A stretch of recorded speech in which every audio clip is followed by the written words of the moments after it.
Welcome to Third Eye Roll, where ancient wisdom gets decoded, demystified, and occasionally roasted. I'm Dr. Justine Lemos with Scarlett, Trillia, here to serve up Vedic insights, spiritual real talk, and a healthy dose of side-eye. Each episode, we're diving into Vedic astrology, Ayurveda, Tantra, and the weird beauty of being human, with segments like cosmic, current events, story time with the Vedas and Shastras, WTF is that? And a mystic mic drop to leave you lit. No gurus, no fluff, just the good stuff.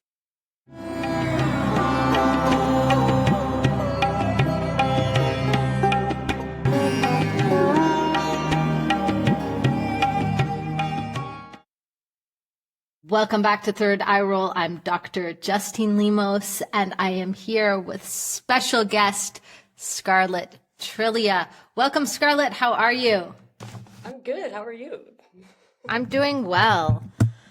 Welcome, friends who are live with us, live streaming. We always love it when you post comments. We had one last week. We also love it when you send us fan mail. So go ahead and send us the fan mail. We really like that. Don't be shy. Don't be shy. So today we're talking about planets and chakras. How exciting. And doshas, right? And doshas, indeed. Chakras and doshas. These are new concepts for the podcast. So let's dive right in, I think. Yeah?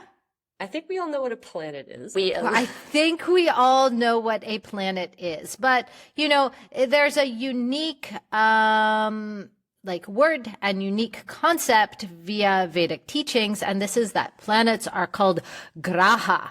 And graha means to grasp or to seize. So there are these energies and entities that grasp us and push us into a specific direction or make us appear in a certain way. They are a blueprint, for lack of a better word. Blueprint, for lack of a better word. And how is it that we internalize and embody and experience the planets inside of ourselves because we are one with the universe?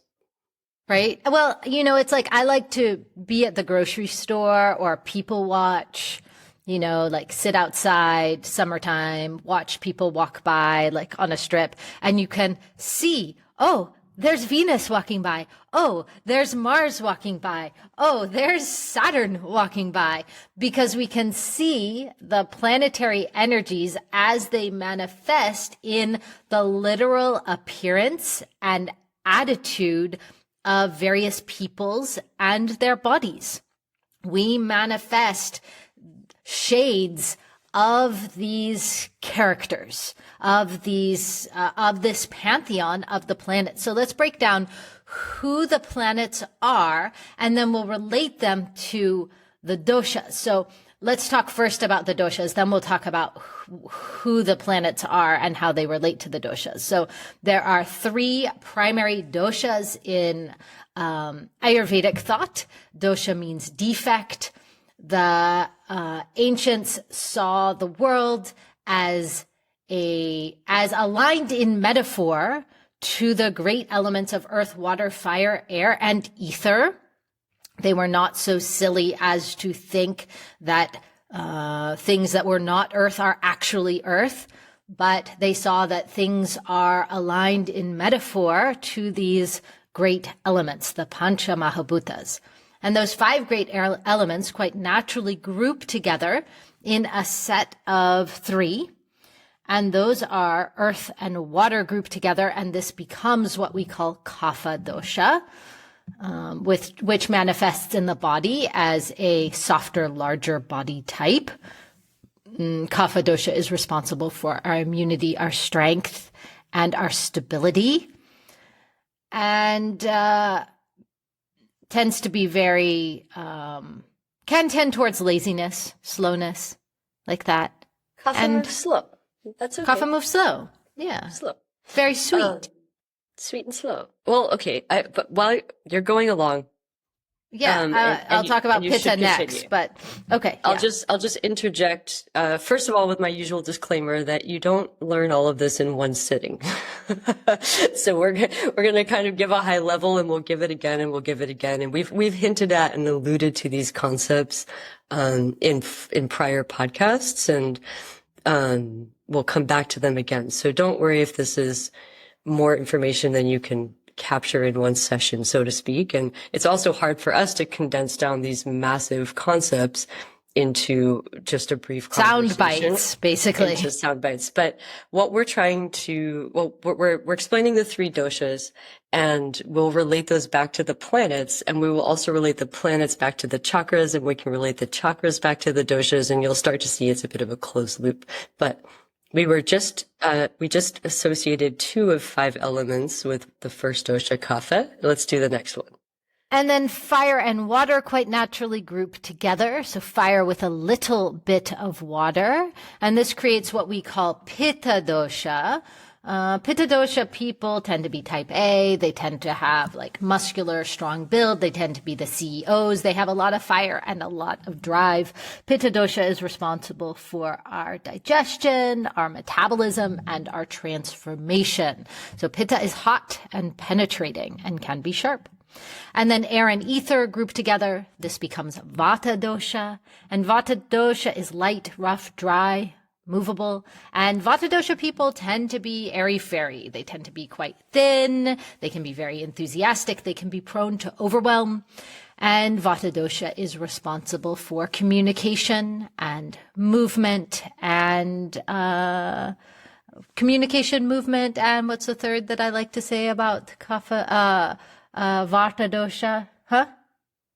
I was going to interrupt, but I didn't have the answer, so I didn't interrupt. Any movement in the body from one place to another is ruled over by Vata dosha. So these doshas are both internal and then they're external manifestations. And if someone has a higher percentage of pitta-like qualities, we call them pitta dosha. And this is quite complex, and it has been kind of subsumed by Western yoga culture into like quizzes in yoga magazines, and people want to know, hey, what's your dosha, baby? And they think of it as like an identifier, which in part it is, but it is a complex system of wellness knowledge that is 5,000 years old and not a fully DIY system. And all of us have different shades of these doshas within ourselves in a complex makeup that makes us unique. But we can also see a specific dosha or a specific archetype kind of shine through. And one place we can see this is in the Vedic astrological chart, because all of the planets themselves have a specific doshic makeup and are kind of representative of the different doshic types. So should we break it down, the planets and the doshas? Let's break it down. And I had a thought that might be a good bridge between the Ayurveda and the Jyotish. And I think we've mentioned in the past that the two of us come from a lineage where we studied these things simultaneously, yoga, Ayurveda, and Jyotish as kind of 3 pillars of a complete system. And we use them not interchangeably, but in an interwoven way. And I'm the one who's always kind of saying, yoga is not as it appears in the West, etc. Yoga was really, of the 3, given for the mind. And it's Ayurveda that was given for the body and Jyotish for the spirit. And of course, they all play on all of them. They're not, you can't extract them from one another, but this is what I mean when I've been saying that.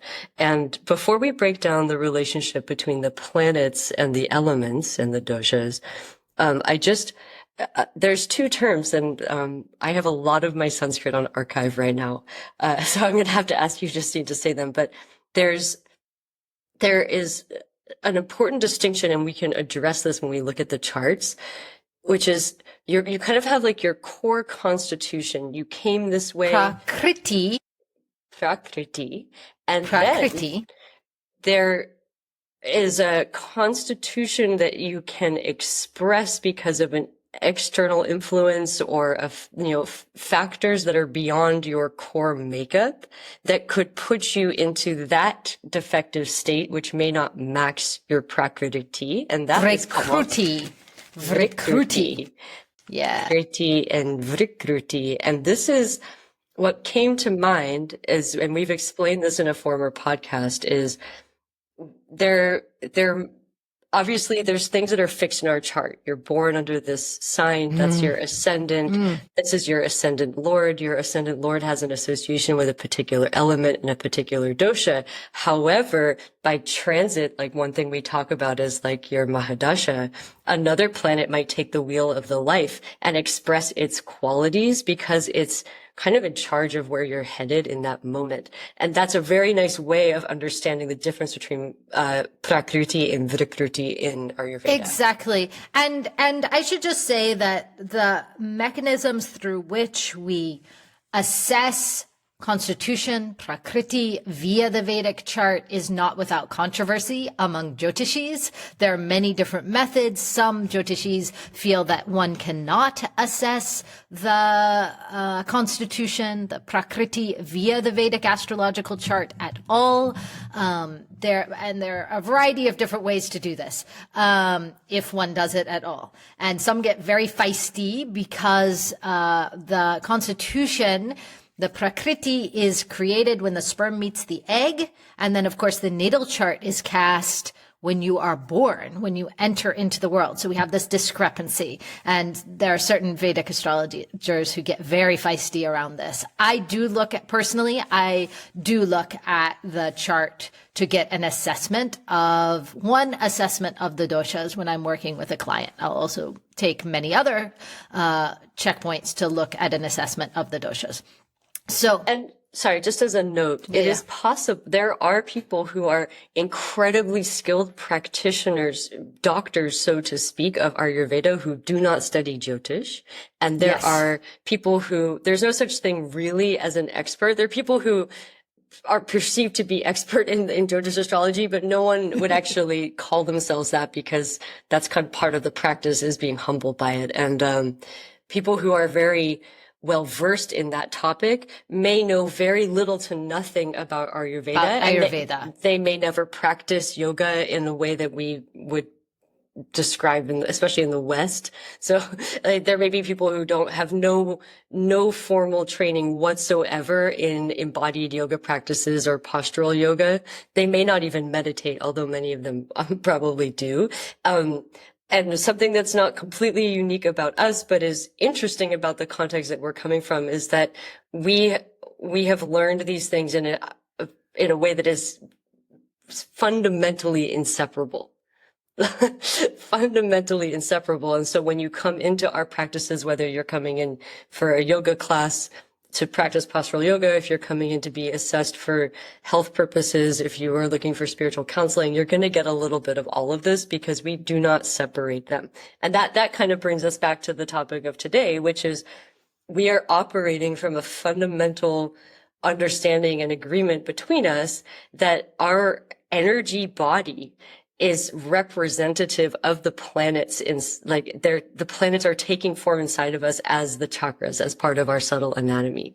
And we are moving through our embodied yoga practice with this awareness of the doshas and how they're influencing us and how we might witness that through our observation of the sky. Those of you listening that know us understand that,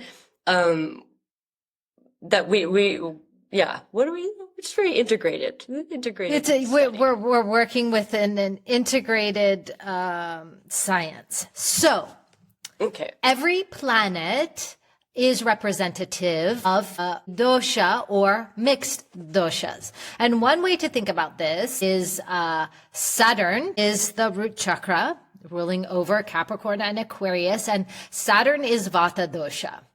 Saturn brings dryness. If I see someone who's under a Saturn transit, Saturn Mahadasha, I know that their Vata dosha is generally going to be aggravated. They're going to have dryness in the body. They're going to have some worry. They're going to have some strain. And so Saturn is Vata dosha, air and ether, feet firmly planted on the ground. And there is this, of course, all the doshas have 5 sub doshas that work in specific ways, but Saturn has this very apana vata energy, which is dig down, get your heels sunk into the earth and don't move. Saturn loves to, wouldn't you agree with me that Saturn loves to say no? So, well, Saturn is the karaka restriction of boundaries and restrictions. Yes. And the root chakra is associated with boundaries. Yeah, exactly. And the root chakra is associated with our sense of security or insecurity. What would you give for music for Saturn if you had to? Music or movie for Saturn? I've never really thought about this. So, we have 9 grahas to address if we are including Rahu and Ketu. So we may not be able in one podcast to go deep on all of them. What I will say is that artists throughout the ages have been inspired to create music, film in the more modern era, literature, inspired by their understanding in different cultures of the planets.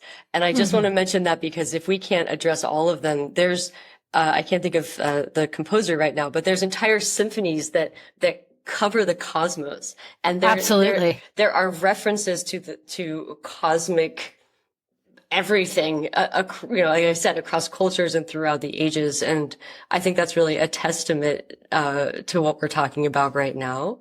But I almost feel like Saturn is John Cage. John Cage did that like anti piece of music in the 60s. I forget. It's 9 minutes, 32 seconds or something. I could be wrong about the title, where there was no music and the whole orchestra like comes in and sits down and the audience doesn't know. And then they just listen, and the symphony becomes like the sound of the chairs creaking, people like rustling their playbill, not knowing what's happening, and everybody's just waiting for something to happen, but it's the void or lack of something happening. And this was like hugely revolutionary when John Cage did this in the 60s. And then Merce Cunningham came out with basically an answer in dance movement where he just sat in a chair for however long. So that's the Saturn art. Yeah. I would say anything that's minimalistic will fall. Yes, and this is ultimately minimalistic. There is no, it's silence. Ultimate minimalism, and that would be true for fashion as well. But Saturn would be like the black on black, like Steve Jobs wearing the black turtleneck and only eating fruit. This is like very, very Saturnine quality. Yeah, because this is Vata dosha, and then the guna is tamas, that which is like stuck in place or that which is not moving. And so let's just move through these because we've got 7 to go, 7 planets, 7 chakras, and I'm going to go in the order of the doshas. So then we have Mercury.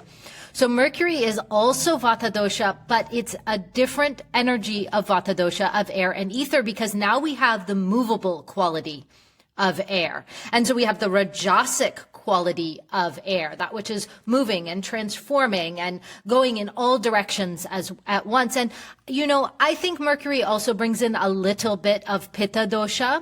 Saturn is Vata Vata. Mercury is main dosha is Vata. And there's a little bit of Pitta dosha in there because there's activity and because there is, movement. And so, Buddha Mercury is like the switch hitter, like doing all things at once, batting left and batting right, and is playfully mobile. It is the movement between the worlds, and it's always always communicating. This is the aspect of Vata that loves to move air through the mouth and loves to think, right? And Mercury is related to Vishuddha chakra at the throat. Yes, exactly. Literally at our place of communication. And what's coming to mind, in terms of like music would be like beatboxing. Yeah, totally. Spoken word poetry or like storytelling, like almost kind of epic storytelling as a form of songwriting, like Totally. like And, the hurt. Yeah, and I want to just back up 1 second and say how these characters appear. Saturn will appear in the grocery store, like dressed all in black, kind of might be disheveled, or might be like totally just like in a black uniform, like black t-shirt, black pants, black shoes. This is what I wear every single day. Every single day. Yeah, and because it's the same. Yeah. And there's also punk rock is kind of like a Saturn Mars combination. But the Saturn, it would be like the worn out black high top Chuck Taylors with, you know, it's like totally with like the toe busted out and whatnot. Totally. Or like the super worn out steel toed black lace up boots like that. This is very Saturn. Mercury, you know what? This is ridiculous. But what came to mind is, like the big fast fashion brand Uniqlo, where everything is kind of gender neutral looking. Yeah. Yeah. Because, you know, Saturn is completely, gender neutral, whereas like Mercury is all genders, if you know the difference. Saturn is a eunuch, has no reproductive capability, is not gendered. Mercury is, like, kind of on the trans spectrum and could go either way. But could, you know, it's very Jonathan Van Ness energy. Like he like has a beard, but then wears these beautiful, evening gowns and looks beautiful in them. Right. Yeah. And is like clearly a man, but wears these clothes that we might code as feminine and like, you know, like is both and. Mercury is both and. Saturn is neither or. So, and then we're moving. Sorry, I hadn't actually thought of this, but when we look at the doshas and how that comes into people's bodies, people with a lot of Vata dosha tend to have an androgynous figure as well. Absolutely. There's a level of androgyny associated with Vata as well. Oh, yeah. Yeah, without doubt, right? And those are those planets. So if we see Mercury in the grocery store, they're probably going to be like little, and they're probably going to be dressed in some sort of eccentric fashion or some sort of like, you know, they're going to have some communication through their fashion. They're communicating symbolically through how they dress their body. Mercury are the artists, yeah? And Mercury's color is green, by the way. Yes. Yeah. And Saturn is black. And so we're moving from Vata dosha, and now we're in the realm of Pitta dosha, in the realm of fire, and we meet our friend Mangala, our friend Mars. Nothing ventured, nothing gained, pure Pitta. And, you know, this is the athlete, right? This is the short, stocky athlete more than the long, lean athlete. Gymnast, martial artist. Bodies that are like power packed and can explode with power. Like Simone Biles. Simone Biles. I was just thinking the same thing. Super Pitta. Yeah. Super Marsian Pitta, not probably Surya Sun Pitta as much as Marsian Pitta. Right? That discipline. Yeah. Explosive power of Mars. Surya Pitta would be like Muhammad Ali. Yes, exactly. Which we'll move to. Mars, of course, is navel chakra. The dosha is Pitta. The guna is actually tamas, because Mars can get, pretty stubborn. Well, it manifests in tamas in Scorpio and rajas in Aries. Because every graha has a dual nature that's expressed in a feminine polarity or a receptive polarity and a masculine polarity. And each of those has its own guna. Yeah. Except for sun and moon, which only have one sign each. Luminaries. Okay. There we go. So, music. Yeah. Sorry, do we need a Mars music? Yes. Yeah, it's kind of like hype music. It's rave music. It's house music. It's like boom, boom. Okay. Yeah. Because it's getting pumped up. Because Mars loves to like get pumped up and like pump up. Go the for jams. it. Yeah, like pump up the jams. Pump it. Yeah. Okay. Do you know what I was thinking? You won't know, but last night for some reason I was thinking about grooves in the heart. One of the best. Very mercurial, like how she's like dressed, and that sound that's like that they have in the background. I don't know why I was thinking about that. Okay. So also Pitta dosha, we have then Surya, the sun. And the sun is the leader of the pack, the one who is, whereas Mars is the general, the sun is the leader, right? He's the king. Right. And so this is the energy of leadership. This is Pitta dosha as expressed in Sattva guna, that which is very clear, that which is very pure.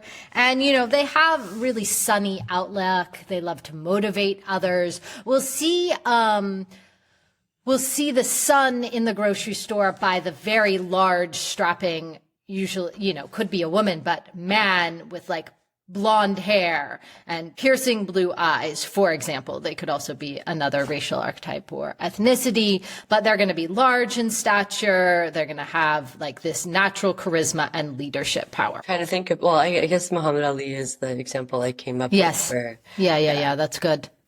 Yeah. There's, it's like grace and power. Mm-hmm. Okay. What do we have? One. It's a big one, and I'm trying to think about music. There must be a lot of music. Oh, there's so many songs about the leader of the pack. Yeah. I was thinking about the Sun King. I mean, the sun and the moon are probably the most highly referenced of the planets in popular culture. Sure. Here comes the sun. Yeah, exactly. And it's kind of endless. And there aren't a lot of like sad or difficult songs about the sun. They're usually inspirational and uplifting, which would make sense. Whereas songs about the moon tend to be kind of emotional, moody and sad. Yeah. Okay. Whereas Mars is the navel chakra, strength and will and power. Sun is the right petal of the third eye. This is a big topic. This is ambitious to fit it into one podcast. This feels Isn't it? But we're doing it. We're doing it. We're kind of giving like a high level overview, and we could probably go deep on all of these individually at another time. But I think it's good. So when we move from Pitta dosha into Kapha dosha, right in the precipice between Pitta and Kapha, with I think it depends. We have Guru or Jupiter. And, you know, Jupiter is Kapha dosha, Kapha Pitta, Pitta Kapha, kind of depending upon the person. And, the guna is Sattva, right? And this is like the energy of pure optimism, right? And I'm trying to think, if we see Guru person in the grocery store, what do they look like? This, of course, is our sacral chakra. Yeah, approachable is a word that comes to mind. By the way, we did a whole podcast last week on Jupiter and related topics, and I mentioned Jupiter's 4 moons. Jupiter actually has 95 moons. There's just needed to like correct course on that. But there's 4 primary moons that are visible through a telescope that are like a home telescope, and they're the Galilean. Is it Galilean moons? And I just wanted to, you know, in case someone was fact checking us, I'm aware that there's many other ones. And there's actually not a hard number up to 95, but there's 4 that are named and primary. It's so big that it has 95 moons. He has 95 moons moving around him. And this is like we were saying, things like to orbit around Jupiter. Jupiter has this kind of... Jupiter has magnetism and charisma and like we're naturally drawn to Jupiter because of their optimism and their enthusiasm. And you just like want to be around the Jupiter person because they're fun and they're easy and they're soft in a sense. There's that like kapha dosha to them. If you saw a Jupiter person at the grocery store, they might have a kid in their shopping cart and a kid like on their shoulders as well. But they're like, but they aren't harried by it, or they're just like totally grooving on the kids and just totally together. Yeah. Yeah. Do you think Jupiter music is fish? Ooh, it could be. No. No? Let me come back to fish is all of the doshas and all of the planets. Sure. Okay.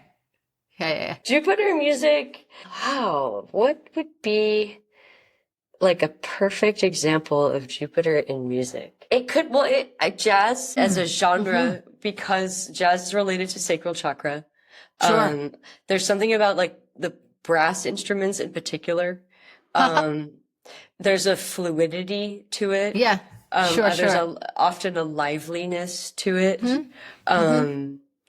It's kind of like an irresistible and inspiring genre. And Jupiter fashion is going to be comfortable. Maybe bright colors, especially yellows, some reds. The person doesn't wear sweatpants and a dirty sweatshirt. It's like, it's like a nice linen shirt that's not starched and pressed, but it's like, relaxed. Because there's a relaxation with guru. Yeah. I would say relaxed, but respectable. I'm thinking about when one of our root teachers, Scott Miller, had this dream about his root guru who he had never met. Like, do you remember this dream that Scott, it always strikes me. He was like in this super chill land where everybody was wearing bathrobes. I think I remember this story. I'll tell you the whole story at some point. But that could be guru. He could just be chilling in his bathrobe, Yeah. Robes. So I have a lot of Jupiter strength in my life and in my chart. And like, for example, I don't know if anyone see this, but like this is the color of my backpack. Yeah. Oh, they can see it on the live stream. It's like a beautiful yellow color. Bright ochre yellow. And like I have a yellow bathrobe, for example, that I like. Then moving deeper into the kapha dosha energy, we have Shukra or Venus, right? And this is kapha energy. There can be a vata subdosha to Venus, Venusian types as well. This is rajasic energy. And, Venus is graceful and lithe and beautiful. And Venus loves to dress up. This is Marilyn Monroe energy, like Venus is going to be dressed to the nines in the grocery store, and she's gonna like wear her heels to the rural grocery store and make everyone because she loves to look good, and that is part of what she offers to the world. Yeah, Venus people will be wearing jewelry. Even a man may have a bracelet or an earring or whatever. They're gonna look good. Light colors, white, pink. There's like a kind of effortless beauty, but also in the sense that it's like, even if they aren't all done up, you're like, wow, that's a beautiful person, but they also have put some effort in. Totally. Coordination would be present.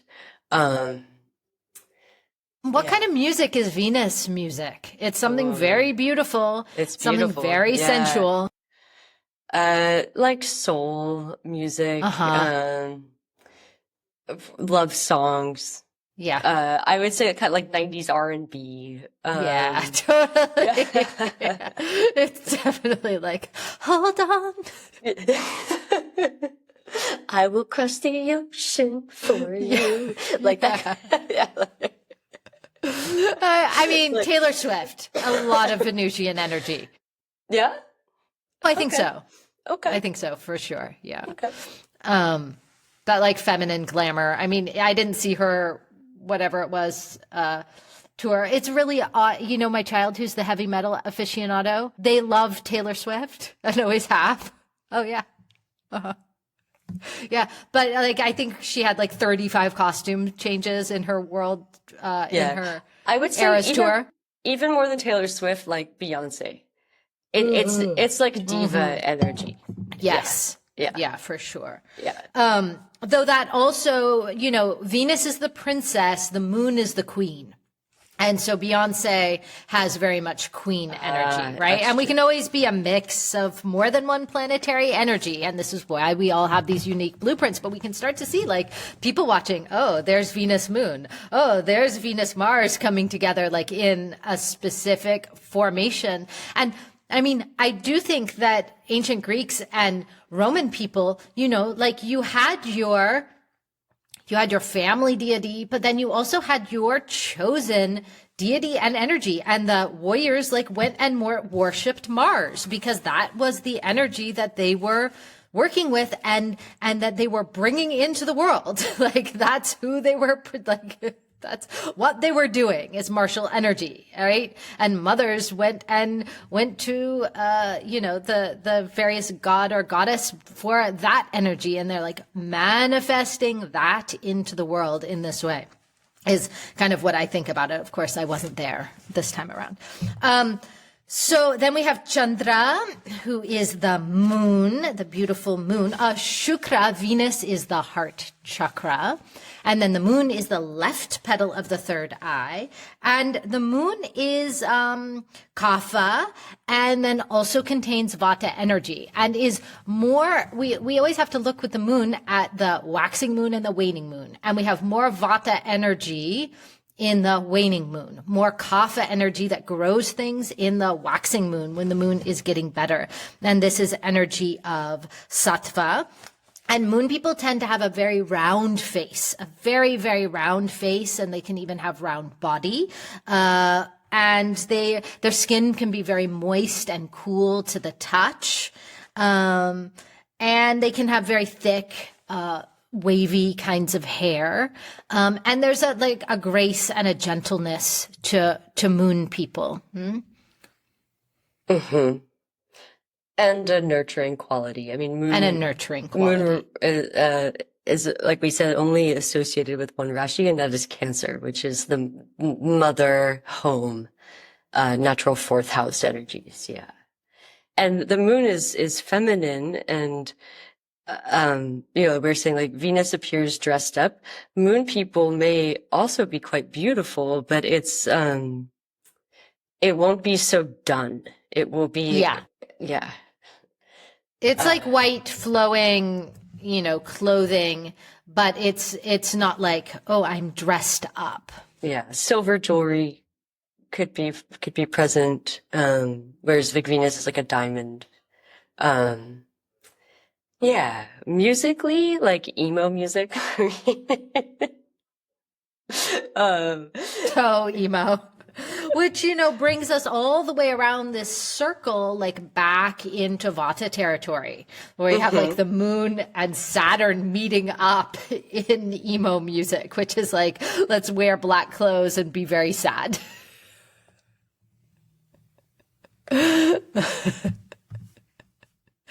So shall I tell a quick myth? Yeah, and I think just it bears mentioning, we didn't address Rahu and Ketu in this context because they are shadow planets. They don't physically exist, so they don't get a chakra inside the body, but they do have doshas and they can affect the dosha, you know, that they can, everything has a dosha, but yeah, and they become the two side channels, the Ida and Pingala. Yeah, which constrict the central channel, which is going Correct. up to the third eye where the sun and the moon reside, etc. We can talk about that in another context, but just at the highest level, if you were trying to understand where they fit in all of this, Rahu has qualities that are the most similar to Saturn, and Ketu has qualities that are the most similar to Mars, but they are not that. That's just the quickest way of kind of categorizing them. So we would put Ketu into a Pitta dosha yes, category. We would put Rahu into a Vata dosha category. But it's the deranged qualities of those doshas. Yeah. You know, And like Rahu, I'll often see eczema, skin problems with strong Rahu placements, Rahu in sixth house.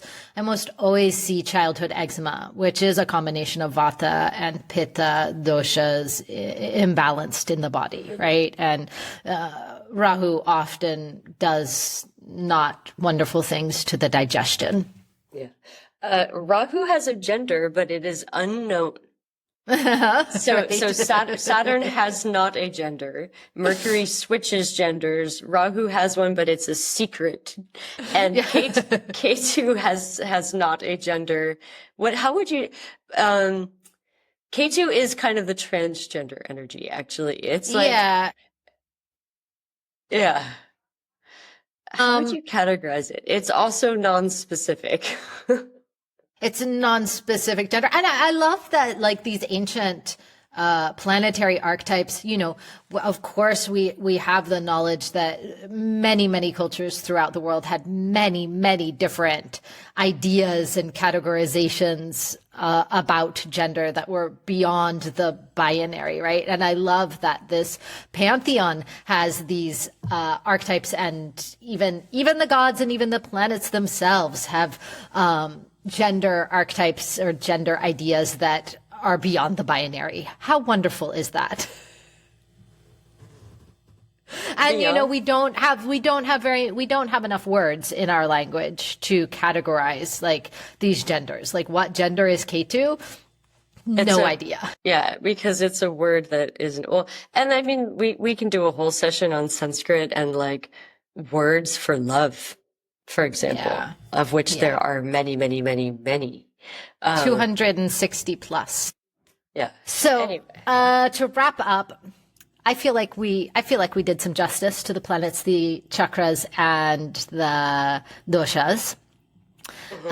Once upon a time, long ago, and far away, the goddess, and simultaneously right now, right here inside of each of us, Shakti was born as Sati, the daughter of Daksha, who was a very proud king who despised Shiva, who was the wild yogi, the outsider. He dances in the cremation grounds and he smears himself with ash.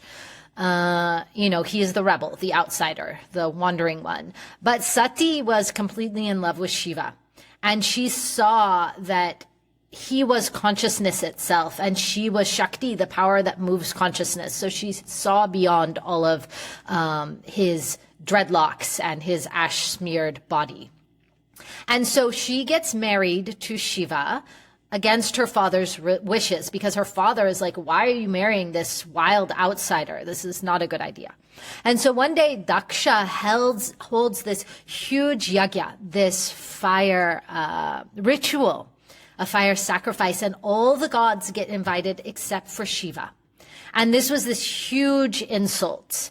And so she arrives at the yajna alone and stands before her father, and she asks, like, why do you dishonor Shiva? Are you rejecting the very principle of consciousness?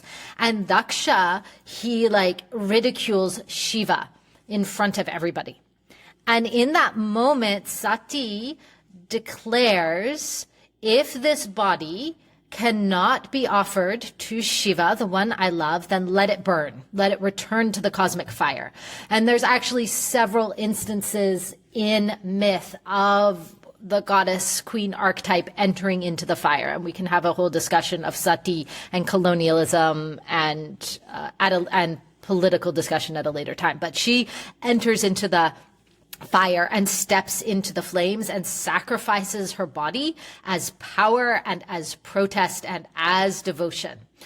And so Shiva hears that his beloved has died, and he, goes into this huge fury, and he arrives at the yajna and he destroys the ritual, and he lifts her charred body into his arms and wanders the entire world in sorrow. And he's like dancing through time and space, and his dance is shaking the whole cosmos. And so to calm him down, Vishnu, the preserver, who has Sudarshana chakra on one of his hands. And this chakra, this discus, actually has all of the planets on that discus that Vishnu carried. It's very beautiful, but he uses this discus to cut Sati's body into 51 sacred places, which as Shiva is wandering, these pieces of Sati's body fall to the earth on the Indian subcontinent, and every place where the body part landed becomes a Shakti Pita. This is a place, a temple, eventually, that's charged with the raw force of the goddess. And so, the knowledge that's given is that her heart falls in Assam, in way up northeast India, and her yoni falls into Kamikya, this temple of Kamikya, and her tongue and her eyes and her hands and her breasts, each part falls to earth. And so the goddess becomes the land, and her body becomes a map, and the chakras become altars. And so each chakra in our own body becomes an echo of these sacred sites. And in fact, in some forms of yoga, these body parts, these points in the body, not just the chakras, but then minor points in the body, marma points, become like a sacred pilgrimage as we place our intention into different parts in the body. We're making a pilgrimage. And so our yoni is Kamikya, and our throat becomes the voice of Shakti, and the third eye becomes the flame. And so this is this mythic remembering that our body is sacred, and that the chakras and the planets are inside of us while simultaneously manifesting in the outer world. Oh, I love that. Oh. I love that. All right. I think we've done it. We've done it for now. We'll be back. All right. We'll be back more. next week with a very special European episode. Nope, not next week. Next week we'll be recording as usual, and then the week following we'll have a very special episode. Yes, we will. All right. All right. See you later. Bye, Scarlett. Bye.